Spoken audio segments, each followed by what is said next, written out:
Bon matin à tous. Aujourd'hui, on est le 28 août 2024. On va continuer, si vous le permettez, notre enseignement sur les signes avant-coureurs du retour de Jésus et des temps dans lesquels nous nous trouvons aujourd'hui. Ça nous dit dans la parole de Dieu, dans Matthieu 24 au verset 30, « Alors le signe du Fils de l'homme paraîtra dans le ciel.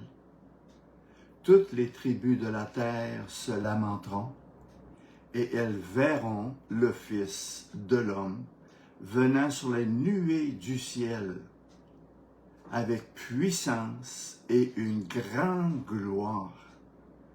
Il enverra ses anges avec la trompette retentissante. Ils rassembleront ses élus aux 4 vents, depuis d'une extrémité des cieux jusqu'à l'autre.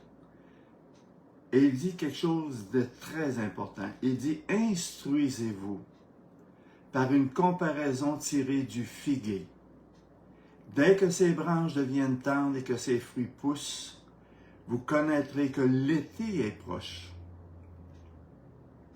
De même, quand vous verrez ces choses, sachez que le Fils de l'homme est à la porte. » Seigneur, je te prie de continuer ton onction, ta révélation, de nous aider à grandir, à croître, à comprendre et à s'approcher de toi, à nous préparer physiquement, moralement, spirituellement pour ce jour où tu reviens chercher au son de la trompette, à la voix d'un archange, ton Église, ton peuple, ta future épouse qui s'est préparée, Seigneur Dieu, qui a veillé, qui a prié, qui a adoré et qui a mis en pratique les enseignements de ta parole. C'est pourquoi, Seigneur, je te prie de toucher les auditeurs, que ce soit par vidéo ou par l'Église ou par les enseignements, afin que tu puisses, oh Dieu, trouver un peuple qui se prépare, un peuple qui espère en toi, qui croit en toi et qui s'attend de toi.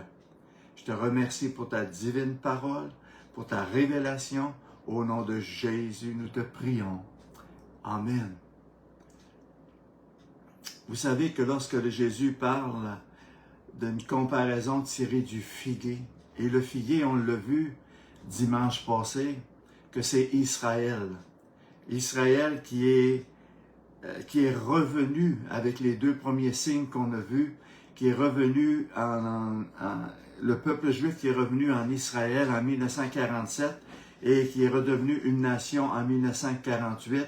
Et en 1967, Israël a reconquéri la ville, la capitale d'Israël, Jérusalem. Et on sait que ces signes-là sont les plus grands signes annonciateurs du retour de Jésus-Christ et de l'enlèvement de son épouse, de son Église. Et le Seigneur a dit, quand vous verrez ces choses-là, il ne se passera pas une génération avant que toutes ces choses-là arrivent. Pour certaines générations, si on se fie au psaume 90, 10, c'est 80 ans. Pour d'autres, c'est 100 ans. Peu importe. L'important, c'est pas de savoir ni le jour ni l'heure. L'important du retour de Jésus, c'est d'être prêt.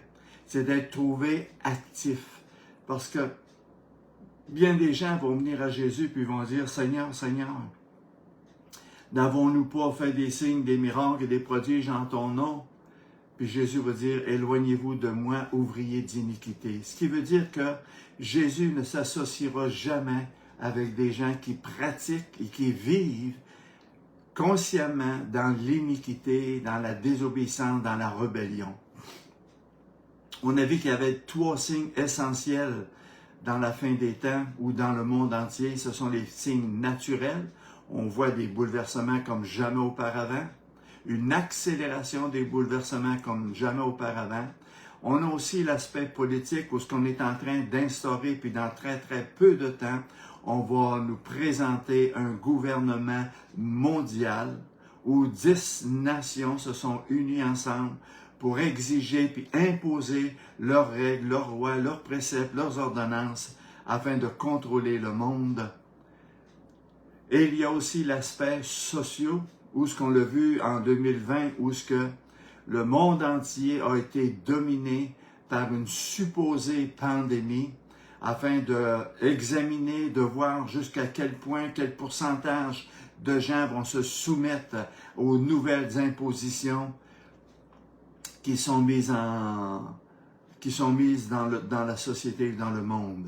On a vu que la Russie a un missile qui s'appelle Starmat, qui va de 4,5 000 à la seconde, qui est 9 fois plus qu'une balle. Et ce missile-là, à lui seul, peut détruire 250 000 carrés, ce qui équivaut approximativement à toute la France. Juste un missile. Et présentement, la Russie les a déployés tout autour de la Russie parce que je crois qu'il y a des choses terribles qui vont arriver. Le problème, c'est pas que les choses terribles vont arriver. On le sait, elles sont prédites et sont annoncées par le Seigneur. Mais c'est est-ce que je suis prêt? Est-ce que je suis prêt pour son retour? Prêt pour faire partie, répondre à l'appel de Dieu lorsqu'il revient? On a vu aussi qu'il y avait un adversaire qui s'élève au-dessus de tout. On parle de l'Antéchrist et qui va exiger l'adoration. Le deuxième des signes, non le moindre, on parle de la reconstruction du temple à Jérusalem. On le vit cela. C'est prêt, la vache rousse est prête, les ustensiles sont prêts. Le temple, l'institut du temple a tout préparé, les vêtements, les prêtres, l'autel de feu, l'encensoir, la reconstruction du temple va prendre à peine 6 mois parce que tout est déjà prêt. Les Lévites sont formés pour préparer cette inauguration. La génisse rousse est là. Un accord de paix sera proposé par l'Antéchrist qui facilitera cette reconstruction. Un accord de paix pour la Syrie, l'Irak et tous les pays alentours d'Israël, que ce soit l'Égypte, que ce soit, peu importe les peuples qui ont en haine Israël, l'Antéchrist va venir avec une fausse paix et pendant 3 ans et demi, et ça va permettre la reconstruction du temple où les sacrifices vont être arrêtés, la deuxième partie des 7 années de tribulation, et l'Antéchrist va lui-même aller dans le temple et s'asseoir sur le trône, se proclamant lui-même Dieu et exigeant à toute la population mondiale de l'adorer, sinon peine de mort. Ça nous dit dans Daniel 9, 27, on avait terminé avec ça, il fera une solide alliance avec plusieurs pour 1 semaine, et durant la moitié de cette semaine, il fera cesser les sacrifices et l'offrande, et le dévastateur, en parlant d'Antéchrist, commettra des choses les plus abominables, jusqu'à ce que la ruine de ce qui a été résolu fonde sur le dévastateur. Parce que vous savez très bien qu'à la fin des 7 années de tribulation, lorsque Jésus revient avec son épouse, avec les élus, avec ceux qu'il a choisis, avec ses anges, ses archanges, ses chérubins, ses séraphins, il va les anéantir par le feu de sa parole, le feu de sa bouche, l'épée tranchante. Il reste encore 2 choses essentielles pour faire suite à la reconstruction du temple. La première des choses, c'est l'Arche de l'Alliance. Mais j'ai fait quand même pas mal de recherches. Et dans mes recherches, on s'aperçoit que certains archéologues auraient apparemment retrouvé l'Arche de l'Alliance, mais tout est tenu secret, caché, pour des raisons que seul Israël connaît. L'Arche de l'Alliance est la prochaine des choses qu'on va voir, ou qu'on va voir juste peut-être au même moment que l'enlèvement de l'Église. C'est une alliance de paix mondiale. Et s'il y a un temps, frères et sœurs, où on a besoin d'une alliance de paix, c'est bien aujourd'hui. Le problème, c'est que cette alliance de paix ne vient pas de Dieu, c'est une alliance de paix, une fausse alliance pour tromper, pour séduire et pour museler les gens du monde entier à devenir des adorateurs de la bête. La troisième grand signe qui est devant nos yeux et que nous pouvons réaliser aujourd'hui, qui n'était pas réalisable il y a juste 10 ans, 15 ans, on appelle cela la grande réunification. l'exponentialisation économique. On va créer une économie mondiale. Une économie, une reconstruction de l'économie mondiale, parce que vous savez, c'est abominable de réaliser à quel point l'économie mondiale est catastrophique. 1/3 du budget des États-Unis est voué à la dette. Sans parler de celle du Canada, dont notre fameux premier ministre en a doublé la dette dans l'espace de 4 ans. C'est incroyable de voir à quel point on peut être endetté aujourd'hui. Le but de cela, c'est une monnaie unique, mondiale, électronique, une puce pour nous connecter aux banques mondiales, au système mondial. Pour dominer le monde, l'économie sera imposée par l'ONU et par les 10 nouveaux dirigeants mondiaux qui vont avoir été choisis. On parle des 10 orteils, des 10 rois qui vont s'enligner avec l'Antéchrist pour gérer et contrôler le monde entier avec le nouveau gouvernement et avec la nouvelle religion mondiale. La liberté individuelle sera restreinte.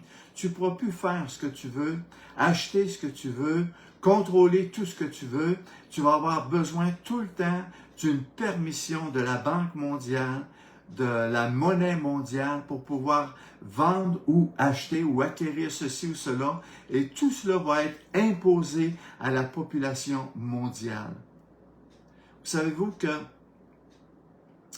je ne sais pas si vous avez déjà entendu parler de BRICS, B-R-I-C-S. On parle du Brésil, de la Russie, de l'Inde, de la Chine et de l'Afrique du Sud.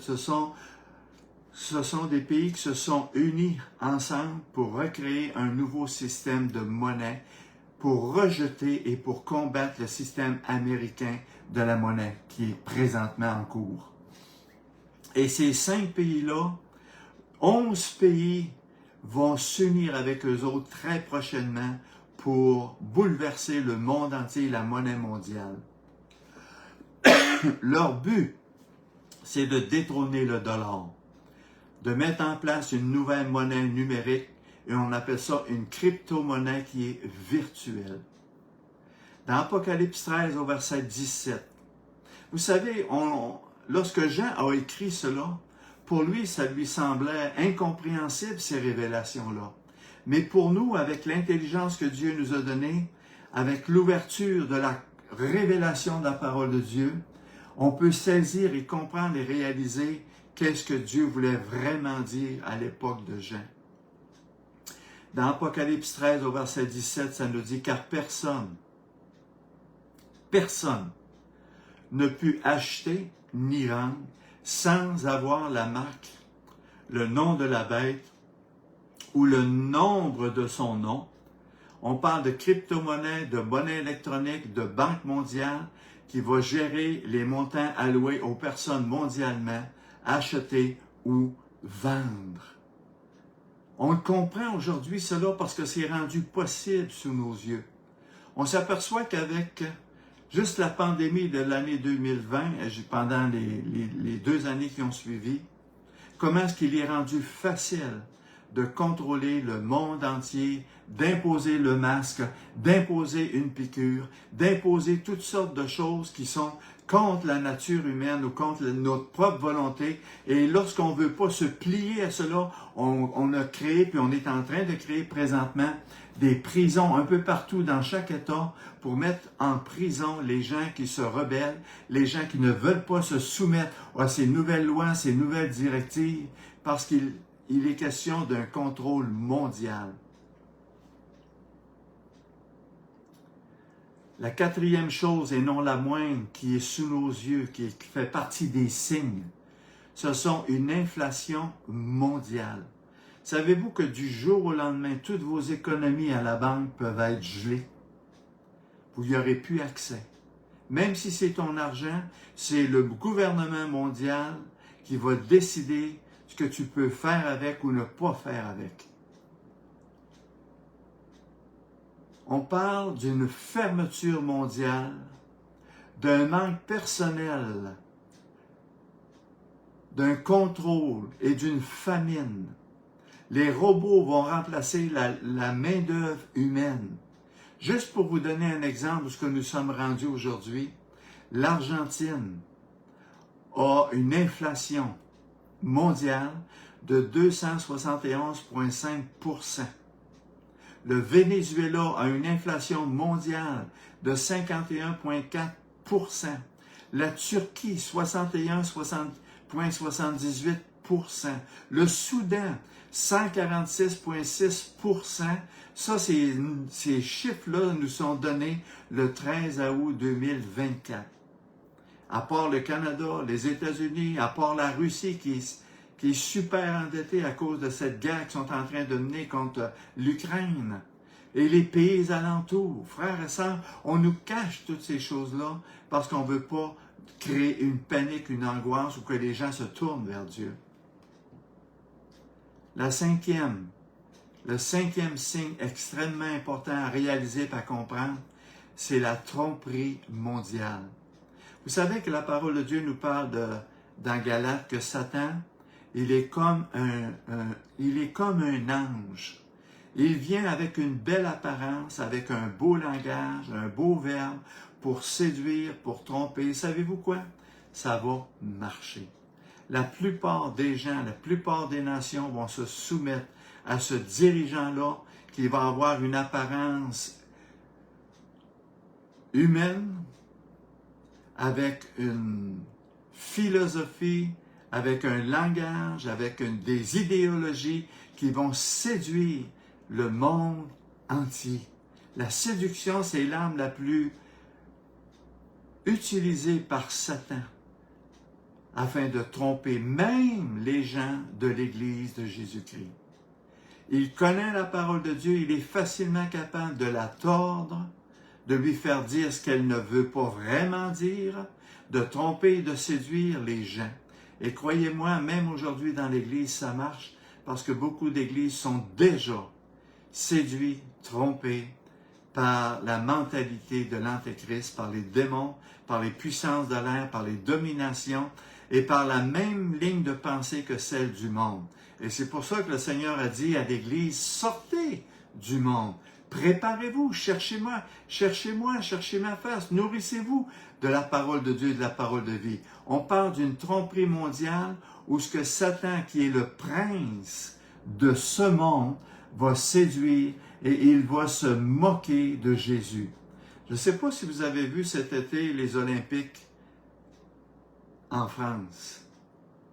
On s'est ouvertement moqué de Jésus de Nazareth par l'homosexualité, par les transsexuels, par des signes. On a démontré, on s'est moqué ouvertement du sacrifice de Jésus-Christ sur la croix.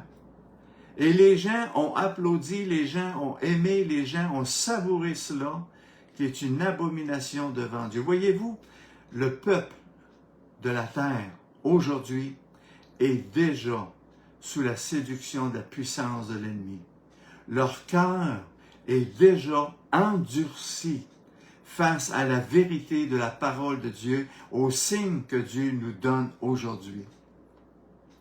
Ça nous dit dans 2 Jean 1,7, ça nous dit « Car plusieurs séducteurs sont entrés dans le monde, qui ne confessent point que Jésus-Christ est venu en chair. Ce qui est réel, c'est que le séducteur et l'antéchrist est ici pour tromper et séduire, et il est déjà formellement à l'œuvre dans notre gouvernement, dans notre société, dans l'Amérique du Nord, en Europe, en Asie, peu importe. Il est là en train de tromper, de planifier et de mettre en branle tout son système mondial de séduction. Dans 1 Timothée 4 au verset 1, Jésus dit, imaginez-vous là, ça a été révélé il y a 2000 ans. Et ces signes-là, aujourd'hui, on les voit, sont sous nos yeux, on les comprend, on les réalise, puis la plupart du monde s'en fout. Dans 1 Timothée 4 au verset 1, ça nous dit que « mais l'Esprit », en parlant du Saint-Esprit, le Paraclet, le personnage que Dieu a donné à ceux et celles qui croient en lui, mais l'Esprit dit expressément que dans les derniers temps, quelques-uns abandonneront la foi pour s'attacher à des esprits séducteurs. Vous savez, si vous ne voyez pas les esprits séducteurs aujourd'hui dans notre société, peut-être qu'on devrait commencer à prier puis demander à Dieu d'ouvrir nos yeux, d'ouvrir nos cœurs, afin qu'on puisse réaliser qu'il est vraiment là, en train de tromper, de séduire et de manipuler non seulement nos gouvernements, les médias, notre société, notre monde, pour s'attacher à des esprits séducteurs et à des doctrines de démons. Savez-vous que pour recevoir des doctrines de démons, ça prend des pasteurs qui prêchent en avant, devant la tribune, des doctrines de démons. Savez-vous qu'il y a des églises qui prêchent l'amour, tellement l'amour, qui ont plus d'amour que Dieu lui-même? C'est un amour qui permet le péché. C'est un amour où on ferme les yeux à la fornication. C'est un amour où on permet à des gens qui sacrent, qui blasphèment, qui sont adultères, qui forniquent, d'aller faire la louange en avant devant les tribunes pour louer Dieu. Et on les applaudit, puis on les aime, puis on est content parce qu'ils sont bons, parce qu'ils ont une belle voix ou parce qu'ils jouent bien d'un instrument. Ça fait partie, frères et sœurs, de cette grande séduction mondiale qui est devant nous. Les pasteurs ont tellement peur de prêcher, de dire la vérité, parce que je ne dirai pas la vérité, parce que si je dis la vérité, si j'enseigne la vérité, je vais vider mon Église. Comme si c'était à toi l'Église. L'Église appartient à Jésus-Christ, c'est lui la tête, c'est lui le chef, et c'est sa parole. Savez-vous qu'en Angleterre, je vous parle juste de l'Angleterre, présentement, il y a plus de 5000 sorciers. On ferme de plus en plus des églises. Les mosquées de l'islam, qui est un faux Dieu, s'ouvrent de plus en plus. On promouvoit la haine, la guerre, la violence, pensant plaire à Dieu puis glorifier le nom de Dieu en faisant sauter des bombes, en devenant des kamikazes. Tu es rendu aujourd'hui dans notre société que tu as des jeunes de 12, 13, 14, 15, 16 ans, 17 ans qui se promènent avec des couteaux, avec des machettes, puis qui se mettent à tuer du monde, n'importe où, n'importe quand, pour n'importe quelle raison, pensant plaire à Dieu, parce qu'ils ont été séduits par l'islam. Vous savez que Dieu a dit, une des phrases, un des signes de la fin des temps, c'est celui-ci. Dans 2 Thessaloniciens 2 au verset 11, aussi Dieu va envoyer une puissance d'égarement pour qu'ils croient au mensonge. Parce que tu as endurci ton cœur, Dieu va fermer ton cœur afin que tu sois séduit et que tu crois au mensonge parce que tu ne veux pas te repentir.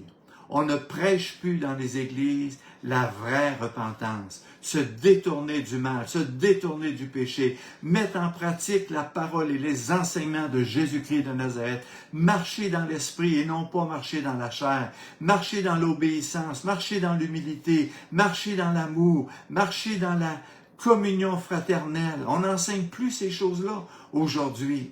On enseigne, fais ce que tu veux, tout ce que tu veux, tout ce que tu fais, c'est bon, c'est correct, c'est aimé de Dieu, c'est accepté de Dieu. C'est faux. Dieu va envoyer une puissance d'égarement. Savez-vous que cette puissance d'égarement-là, on la voit en Égypte? Lorsque Israël est sorti d'Égypte, les Égyptiens ont poussé Israël a quitté leur pays et leur ont donné toutes sortes d'offrandes, toutes sortes d'or, de biens matériels pour qu'ils fuient l'Égypte parce qu'ils avaient peur d'eux autres. Mais ça nous dit que quand ils étaient rendus où la mer morte, la mer rouge qui s'est ouverte en deux, ça nous dit que les Égyptiens ont eu le cœur endurci par Dieu et ils ont regretté d'avoir libéré Israël de l'Égypte. Et ça nous dit qu'ils sont partis avec toute son armée pour aller les reconquérir dans le but de les ramener comme esclaves en Égypte. Mais voyez-vous, Dieu avait réendurci le cœur de Pharaon pour qu'il parte après eux afin d'aller les détruire au travers de la mer Rouge. Et la mer Rouge s'est refermée sur toute l'armée de l'Égypte parce que Dieu avait un plan parfait qui était de détruire tous ceux et celles qui en veulent au peuple de Dieu, à l'olivier saint, à Israël. Une puissance d'égarement pour qu'ils croient au mensonge. Savez-vous, il y a un passage dans la parole de Dieu qui me vient juste de me venir sur mon cœur. Ça nous dit que les gens vont croire au mensonge. Parce qu'il y a des gens dans la parole de Dieu que ça nous dit qu'ils vont aimer l'injustice, pratiquer l'injustice, et Dieu va les endurcir parce qu'il a choisi de les faire périr. On prêche aujourd'hui que Dieu est amour. Il n'est pas qu'amour, Dieu. Il est juste, il est droit, et c'est lui qui va juger les peuples, les nations, commençant par l'Église de Jésus-Christ. Telle voie paraît juste à un homme, mais son issue, c'est la mort. Voyez-vous, on peut croire fermement qu'on est droit, qu'on est juste aux yeux de Dieu, mais on peut être complètement dans l'erreur et subir le jugement de Dieu. Une puissance d'égarement pour qu'il croie au mensonge. Savez-vous c'est qui le père du mensonge? Savez-vous qui est le meurtrier depuis les temps anciens? C'est Satan. C'est son esprit, son armée, sa puissance, ses dominations. Il est le prince de ce monde. Et il sait très bien comment manipuler les gens, comment les séduire, comment les tromper de la même manière qu'il a séduit et trompé Adam et Ève. Il sait comment manipuler les gens qui ne sont pas fermes, qui ne s'imprègnent pas de la parole, des enseignements de Dieu. Savez-vous, écoutez bien ce que je vais dire. La véritable tromperie, c'est de ne pas savoir que je suis déjà trompé et que je suis déjà séduit et que Jésus peut me dire à moi, vous avez pour père le diable, vous avez pour père Satan, vous avez pour père le menteur, vous avez pour père le meurtrier parce qu'il ne se tient pas dans la vérité. Voyez-vous, on doit se tenir et aimer la vérité de Jésus-Christ, les enseignements et la parole de Jésus-Christ. Celui qui pense que parce qu'il croit en Jésus-Christ est sauvé, sans mettre en pratique la parole de Dieu, il se trompe lui-même, il se ment à lui-même. Le 6e signe que nous pouvons réaliser aujourd'hui, c'est que la multiplication de l'iniquité, des fausses doctrines et des fausses merveilles, des faux miracles. Vous avez juste à aller sur YouTube, puis vous allez voir certains prédicateurs aujourd'hui, ils soufflent sur des gens, puis des gens tombent. Et les gens se promènent comme si c'était des bêtes. Les gens se mettent à shaker, à trembler comme si c'était des feuilles. Tout ça fait partie de la séduction satanique pour tromper. Parce que les gens regardent aux signes, aux miracles et aux prodiges, mais ils ne regardent pas à l'enseignement de la parole de Dieu. Ils sont trompés, ils sont endurcis, ils aiment le miracle, ils aiment le fantastique, ils aiment les choses qui bougent autour d'eux autres. Ils pensent entendre la voix de Dieu alors que c'est la voix de l'ennemi. La multiplication de l'iniquité et des fausses doctrines. Vous savez qu'on est rendu à un point où on a des démons qui enseignent la parole de Dieu en avant. Mais ils n'enseignent pas la parole de Dieu, ils enseignent ce que Dieu révèle, des doctrines de démons. Ils satisfait la chair de l'homme. Ils prêchent ce que l'homme veut entendre. Ils ne prêchent pas la consécration, la sanctification, la crainte de Dieu, la sainteté, l'obéissance, l'humilité, les fruits de l'esprit. Dans Matthieu 24, au verset 12, Jésus déclare aux disciples et aux apôtres, « Et parce que l'iniquité se sera accrue, la charité du plus grand nombre se refroidira. Mais celui qui persévérera jusqu'à la fin sera sauvé. » L'iniquité va venir tellement omniprésente partout que les gens vont être égoïstes, centrés sur eux-mêmes. Le véritable amour, c'est d'aimer son prochain. C'est de désirer pour son prochain ce que moi j'aimerais avoir. Voyez-vous, l'égoïsme, la vanité, la corruption, l'iniquité, c'est d'être centré sur soi. Moi, mes besoins, mes maladies, mes situations, mes désirs, au lieu de « Seigneur, sers-toi de moi.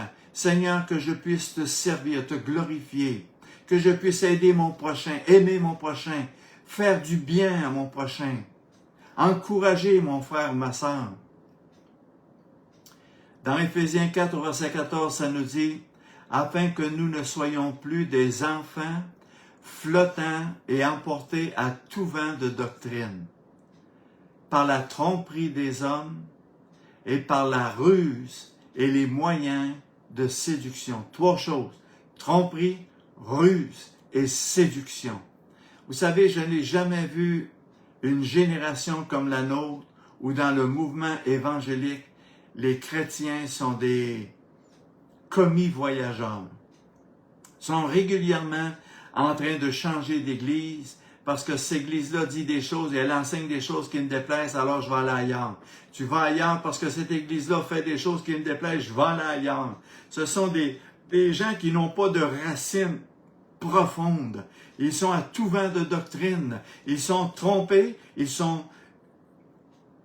utilisent la ruse et la séduction de Satan pour les éloigner de la vérité de la parole de Dieu. Colossiens 2.8, ça nous dit, prenez garde que personne ne fasse de vous sa proie par la philosophie ou par une vaine tromperie. Vous savez, il y a des gens qui vont dire, « Ah, mon pasteur me dit ci, mon pasteur me dit ça. Oh, le prophète a dit ci, le prophète a dit ça. » Même si c'est contraire à la parole de Dieu, ils vont suivre le pasteur, ils vont suivre le prophète, ils vont suivre l'enseignant. Même si ce qu'il enseigne, c'est contraire à la parole de Dieu et contraire à la voix de l'Esprit de Dieu qui est dans ton cœur, qui te dit, marche selon la parole de Dieu, mets en pratique la parole de Dieu, vis la repentance, consacre-toi. Prenez garde que personne ne vous séduise, que ne fasse de vous sa proie. Sa proie, ça veut dire que je lui appartiens. Je suis dans son enclos. Il peut faire de moi ce qu'il veut. Par la philosophie, c'est la manière de penser qui est mondaine, qui est charnelle, qui est humaine, qui n'est pas de la parole de Dieu. Et Jésus va dire, c'est une vaine tromperie. Certains pasteurs adaptent l'enseignement à la morale du monde. Ils déforment les Écritures pour plaire à l'homme. J'ai entendu des pasteurs dire, je ne peux pas prêcher la vérité, je ne peux pas dire aux gens de se consacrer, de se sanctifier, de se repentir, parce que si je fais ça, je vais vider l'Église. Wow!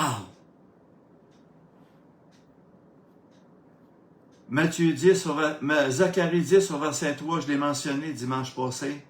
Dieu dit au pasteur, ma colère s'est enflammée contre les pasteurs parce qu'ils tordent le sens de la parole de Dieu, parce qu'ils plaisent aux hommes et non à Dieu. Ils ont la crainte de l'homme et non pas la crainte de Dieu.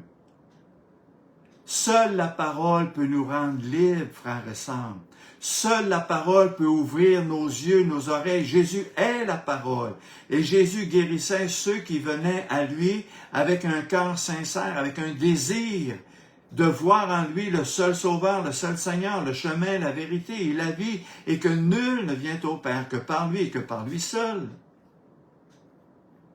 Ma colère est enflammée contre les pasteurs. Quand est-ce la dernière fois vous avez entendu prêcher de la tribune que Dieu peut être en colère? contre des pasteurs, contre des églises. Vous irez étudier les 7 églises que Jésus présente dans Apocalypse 2, puis le chapitre 2 et chapitre 3. Aujourd'hui, on en est rendu où on défend de proclamer que Jésus-Christ... Oh, est-ce que je suis trop loin? La 7e séduction, le 7e signe qui est devant nous aujourd'hui, c'est l'union des religions mondiales. Savez-vous qu'en 2022, on a fait un rassemblement de religions, puis on a créé ce qu'on appelle une religion mondiale. Un des 3 aspects les plus importants de cette religion mondiale, c'est le christianisme, le judaïsme et l'islam. Et à Dubaï, on a créé 3 temples pour les honorer. Et on va défendre de proclamer que Jésus est le seul chemin, que Jésus est la vérité et que Jésus est le seul qui peut donner la vie.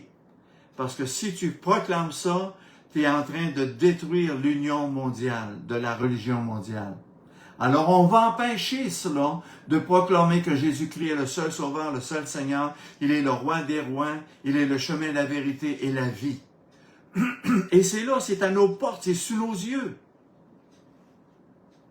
Satan ne va pas te déranger tant que tu ne confesseras pas que Jésus-Christ est le seul chemin, que la parole de Dieu est la vérité. Un outil essentiel pour Satan, c'est d'empêcher de proclamer que Jésus-Christ est le chemin, la vérité et la vie. Alors il va instaurer un accord de paix mondial, une fausse paix. Le 8e signe qui est devant nous aujourd'hui, c'est la présence des moqueurs de la foi.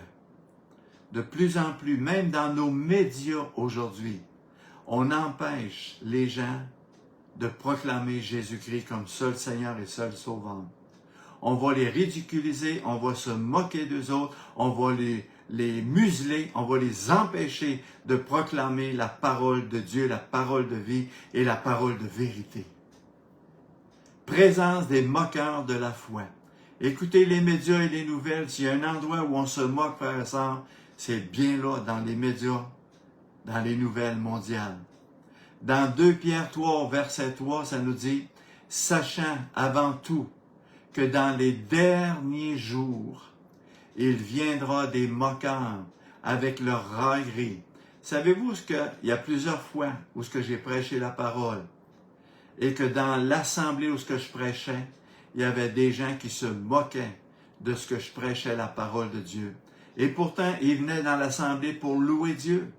Mais ils se moquaient ouvertement, ridiculisaient ouvertement les prédicateurs de la vérité de la parole de Dieu. Ça va loin. Sachant que dans les derniers jours, il viendra des moqueurs avec leur raillerie, marchant selon leur propre convoitise, et disant, où est la promesse de son avènement? Car depuis que nos pères sont morts, tout demeure comme dès le commencement de la création. Une des choses, aujourd'hui, qu'on va entendre de plus en plus, parlez-moi plus du retour de Jésus. Ça fait 50 ans qu'on en parle, puis c'est jamais arrivé, puis ça n'arrivera jamais. Ça, c'est un des signes de la fin des temps, où ce que les gens ne croiront plus aux signes et au retour de Jésus-Christ. Je vais vous montrer ou vous parler une des plus grandes séductions qui est en train de s'accomplir sous nos yeux par la télévision, par YouTube, par Internet, par les cellulaires, où ce que des milliers de gens parlent, j'ai vu une vision, j'ai eu une révélation, j'ai vu Jésus, j'ai été ravi en esprit, j'ai vu ceci, j'ai vu cela, Jésus revient, prépare-toi, Jésus revient. Là, il me dit qu'il reste au mois d'août, il revient, au mois de septembre, il revient, au mois de ci et ça. Et ils disent toutes sortes de choses comme ça, puis les gens écoutent cela, les gens écoutent ça, l'Église, les chrétiens écoutent cela, et ça n'arrive pas. Alors les gens vont se décourager parce qu'ils sont tannés d'entendre des gens qui disent des choses qui n'arrivent pas. Et ça, c'est une ruse de Satan, une ruse de l'ennemi, pour faire en sorte que les gens vont se tanner d'entendre parler du retour de Jésus. Moi, je vais te dire une chose, la parole de Dieu dit, personne ne sait ni l'heure ni quand que Jésus revient. C'est clair, c'est net, c'est écrit noir sur blanc dans la parole de Dieu. L'important, c'est pas de savoir quel mois que Jésus revient, quelle date, quelle heure Jésus revient. L'important, c'est d'être prêt. L'important, c'est d'être trouvé à l'œuvre, d'être consacré, d'être sanctifié, d'être uni au corps de Christ, à l'Église de Jésus-Christ, et de nous unir ensemble dans les temps que nous sommes, des temps difficiles, des temps de troubles, des temps de séduction. Les gens ne croiront plus au retour de Jésus. Et savez-vous que présentement, il y a des églises où on ne parlera plus du retour de Jésus parce qu'on n'y croit pas. Dans Luc 9 au verset 41, non, excusez, je suis allé trop vite. Dans 2 Pierre 3,10, ça nous dit « Le jour du Seigneur viendra comme un voleur. En ce jour, les cieux passeront avec fracas, les éléments embrasés se dissoudront et la terre avec ses œuvres qu'elle renferme sera consumée. » Tout cela pour dire que quand Jésus vient chercher son Église, son épouse, quand il va vouloir le faire, c'est son problème à lui, c'est pas le nôtre. Bien, en même temps, au même moment, beaucoup d'aspects terrestres vont être dissous, consumés par toutes sortes de fléaux, parce que le jugement de Dieu et la colère de Dieu contre ceux qui n'ont pas cru à la vérité, qui n'ont pas mis en pratique la vérité, vont vivre cela. Et près du 2/3 de la population mondiale va périr parce qu'ils n'ont pas cru à Jésus-Christ, parce qu'ils n'ont pas mis en pratique ces enseignements-là, parce qu'ils ont tombé dans la séduction, dans les pièges, dans les ruses, dans la tromperie de l'ennemi. Dans Hébreux 3, au verset 12, ça nous dit « Prenez garde, frères, que quelqu'un de vous n'ait un cœur mauvais et incrédule au point de se détourner du Dieu vivant. » Pourquoi est-ce que Jésus révèle cela? Parce que dans les temps de la fin, ça va être tellement dur de prier, d'étudier la parole de Dieu. Parce que les gens vont déjà être trompés et séduits. Ils n'auront plus de temps pour cela. Ils ne trouveront plus cela nécessaire de le vivre, de le faire. Ils vont s'en détourner. Et c'est pour ça que Jésus nous avise que quelqu'un de vous a un cœur mauvais et incrédule, parce qu'ils ont été déjà trompés. Dans Luc 9, 41, Jésus a dit « Race incrédule et perverse. » Répondit Jésus, « Jusqu'à quand serai-je avec vous et vous supporterai-je? » Même les apôtres et même les disciples ont tombé dans une certaine mesure dans l'indifférence, dans la séduction. Et Jésus nous a dit, vous êtes incrédules et vous êtes pervers. Votre façon de penser, votre façon de faire, elle est mondaine, elle est charnelle. Elle n'est pas par la foi, selon la parole de Dieu. Et ça fait que Dieu ne peut pas agir au travers de vous parce que vous êtes incrédules et pervers. Le 9e signe que nous vivrons ou que les gens vont vivre, ça s'appelle la guerre de Gog et Magog. Dans Ézéchiel 38, il est écrit plus de 600 ans avant Jésus qu'il allait avoir une coalition mondiale où ce que les peuples vont s'unir ensemble pour se rebeller contre Israël, l'olivier saint, contre la parole de Dieu, contre la vérité de Dieu. Et présentement, frères et sœurs, si on ouvre nos yeux, réalisons qu'est-ce qui est en train de se passer en Israël. Les peuples et les nations sont en train de se liguer contre un tout petit peuple de 10 millions d'habitants. mais qui leur tient tête parce que Dieu est présent avec eux autres, parce que Dieu est pour Israël, parce que Israël est le peuple de Dieu.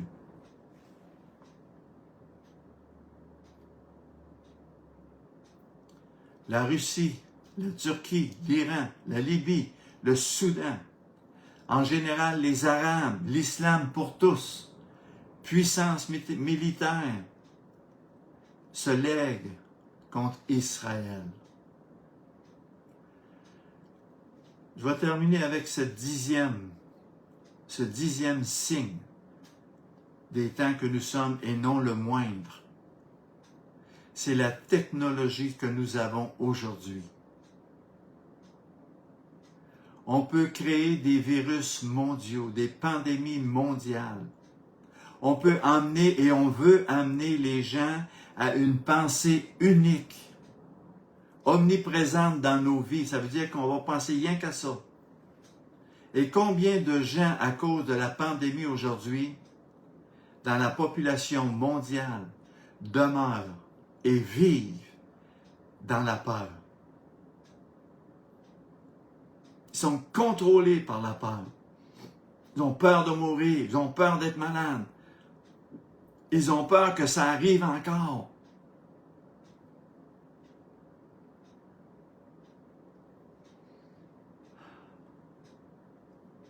Vous savez que j'ai écouté un message, et dans ce message-là, il disait que la lettre 6, vous savez, le 666 de l'Antéchrist, le signe de la marque de la bête, la lettre 6 en hébreu s'écrit Vav, V-A-V. Le mot Vav, traduit dans notre langue, ça veut dire World Wide Web. Ça veut dire le monde contrôlé par le web mondial. Soit l'Internet lui-même pourrait être la marque de la bête. Ou qu'on va utiliser l'Internet avec une nouvelle puce mondiale qu'on va implanter soit sur la main ou soit sur le front pour tromper, pour séduire et faire en sorte que les gens sont manipulés par les médias, par les ondes, par la pensée mondiale. Savez-vous que même éteints, ils peuvent nous entendre avec les téléphones, avec la télévision, les nouvelles télévisions intelligentes. On met une nouvelle puce qui va permettre d'avoir par la pensée une connexion avec Internet. Ils ont commencé, certains peuples, certaines nations ont commencé à implanter dans la tête des gens une puce et ces gens-là vont aller où leur système électronique de leur maison et ils vont par la pensée commencer à contrôler la porte, le téléphone, la porte de garage, le toaster, les lumières, des signaux qui vont pouvoir ouvrir ou fermer ou envoyer. Vous savez, quand on regarde cela, c'est plaisant. Mais on ne nous dit pas tout, ce n'est que la pointe de l'iceberg. Ce qui est caché, là, c'est que ces puces-là vont servir à te contrôler, à te manipuler et à te tromper et à te séduire. Et les gens qui ne connaissent pas l'enseignement de la parole de Dieu, qui ne croient plus à la parole de Dieu, vont tomber dans ces gadgets-là, dans cette séduction-là pour tromper et séduire le monde entier.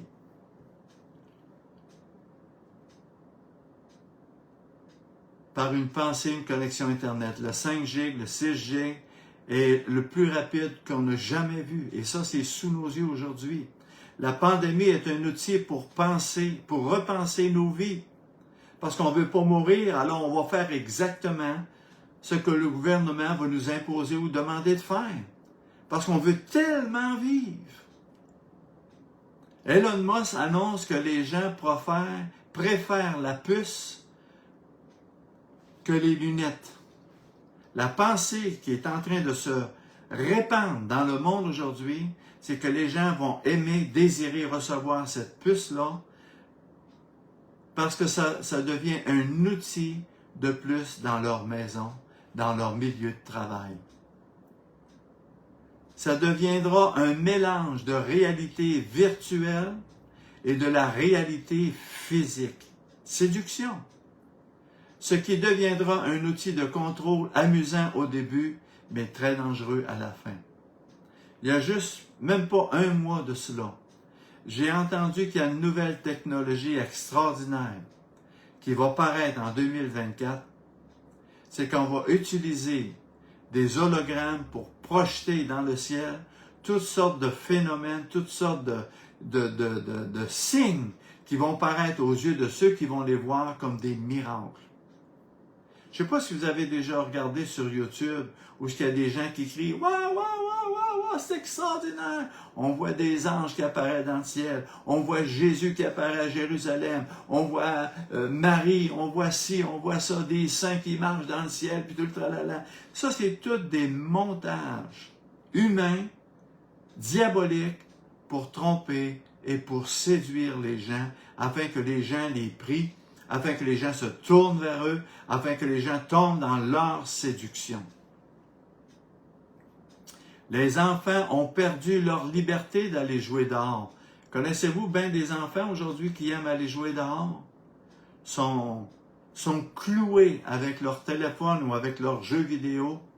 Ils ont perdu leur liberté de jouer dehors, de s'amuser librement, parce qu'ils préfèrent le contrôle. Wow! On le vit cela aujourd'hui. Un enfant aujourd'hui, puis un enfant de 50 ans passé, c'est deux enfants avec une mentalité complètement différente.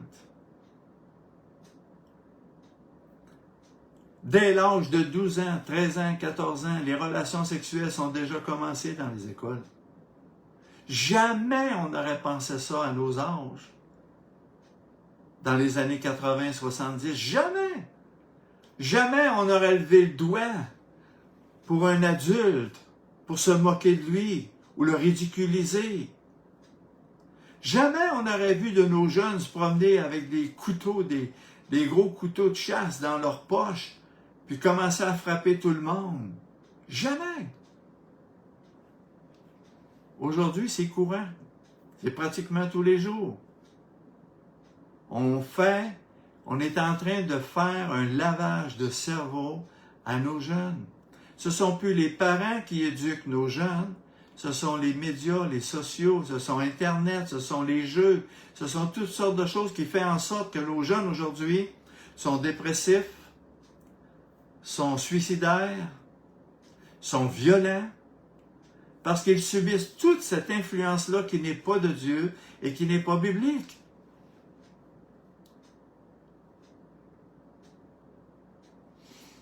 Ça nous dit dans Daniel 9, verset 27, « Il fera une solide alliance avec plusieurs pour une semaine, pour 7 ans, pour tromper et séduire. » Dans Luc 12, au verset 51, ça nous dit, « Pensez-vous que je sois venu apporter la paix sur la terre? » Jésus dit ça, là. « Non, vous dis-je, mais la division. » Mais de quelle division il parle, Jésus, ici? De ceux qui mettent en pratique, de ceux qui ne mettent pas en pratique, de ceux qui croient et de ceux qui ne croient pas. Vous voyez, si tu dis que tu crois à Jésus puis tu pratiques le péché, ben, la parole de Dieu a dit, c'est assez simple, elle dit, tu es un menteur. Et il n'y a aucun menteur qui rentre dans le royaume de Dieu. Aucun. Tu mets en pratique ou tu ne mets pas en pratique. Tu aimes ou tu n'aimes pas. C'est blanc ou c'est noir, il n'y a pas de gris. En 1939 jusqu'à 1945, le bilan humain de la catastrophe de la dernière guerre mondiale, on parle entre 60 et 80 millions de morts. Plusieurs millions de blessés, on parle d'environ 30 millions d'Européens blessés ou déplacés en raison des changements des frontières, surtout en Europe orientale. Ce conflit fut le plus coûteux en vie humaine de toute l'histoire de l'humanité. Il y avait à l'époque 22 millions de militaires et la Russie a été le plus touchée par les morts. Et le monde entier aujourd'hui savent qu'on est à un bouton. Tu peux te lever demain matin et la guerre mondiale, elle est là devant toi, dans ton pays, dans ta nation, parce qu'on est rendu là. Certains prévoient, des scientifiques prévoient qu'en l'été 2025, l'OTAN contre la Russie et ses alliés. Pourquoi? Parce qu'on n'apprend pas de l'histoire. Aujourd'hui, les superpuissances potentielles sont la Chine, l'Inde, la Russie. Les grandes puissances sont le Japon, l'Allemagne, le Royaume-Uni, la France et l'Italie et les USA.